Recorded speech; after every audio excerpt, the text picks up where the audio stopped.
Good morning, family of God. I greet you in the name of Jesus.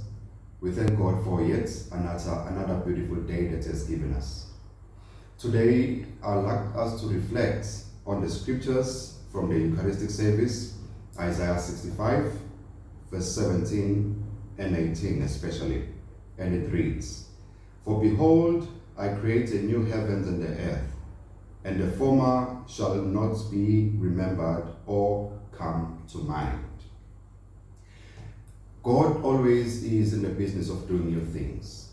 We all know that something new is coming. But with that coming, the old has to go. And unfortunately, we are living in the times that we can see the old pattern dying down, being shaken, being in a struggle.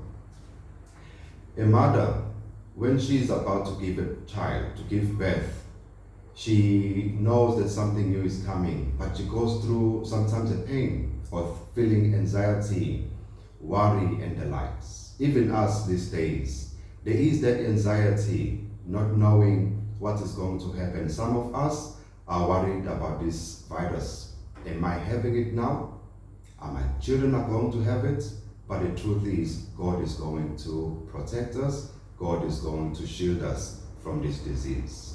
The new world is coming, like every institution has been shaken. Even churches are being shaken. Entertainment industry is being shaken. The economy is being shaken. But as long as the earth is the Lord's and its fullness, God is going to take care of His children. On this day, I pray for you, I pray for your family, knowing that God is about to do a new thing. Let us pray. Merciful God, bless these your children on this day. Cover them with your blood, that, Lord, everything may go well with them. In Jesus Christ's name, Amen.